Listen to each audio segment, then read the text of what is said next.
Hello, we are anonymous. For many months the two accused boys in the Rehtaeh Parsons case in Halifax, Nova Scotia have been in and out of court over and over again with excuse after excuse.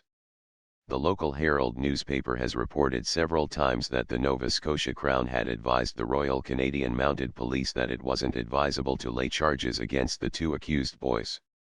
This is why a representative from Ontario has been appointed to oversee the case for the Crown, but the lawyers for the two boys have excuse after excuse for the hearings to be pushed back further and further over and over again.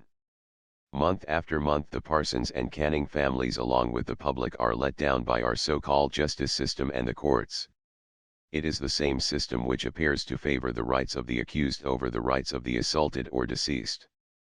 It is the same system that you come to expect to keep you, your children, your parents, your cousins, your nephews and nieces and all your friends safe is letting not only the Parsons and Canning family down, but it is letting Rehtaeh and the public down. The lawyers of the accused are treating this situation as a sick game. I want to ask the lawyers representing the boys this one question. Would you think it was okay for someone to sexually assault your daughter and have her picture sent all over the school by way of text? Your stunned silence is no surprise. I bet you wouldn't, would you? That question is something you should reflect on. Stop playing your disrespectful games in court and take care of your business like real lawyers.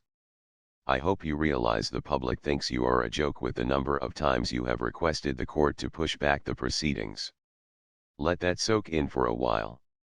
We also have a demand that needs answered publicly. Why did the Nova Scotia Crown Prosecutor's Office advise the RCMP against laying charges against the boys only for the province to appoint a representative from Ontario to see the case through? It sounds as if one of the boys' family knows someone in power in the province. One has to ask themselves the following questions.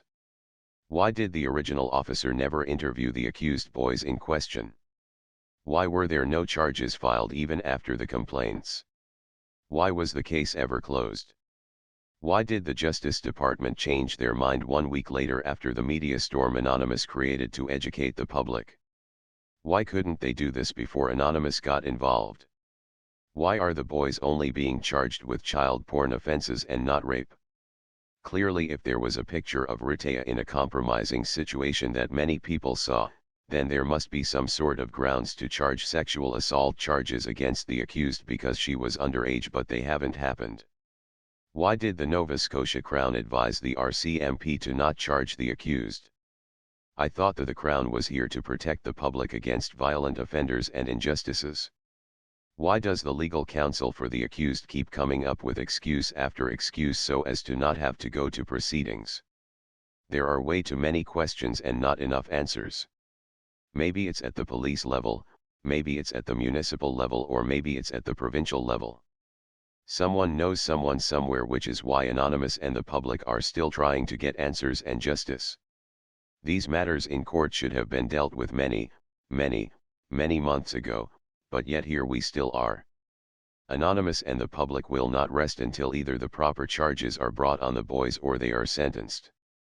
You should know this by now. We are relentless in answers and justice for Rehtaeh and her family.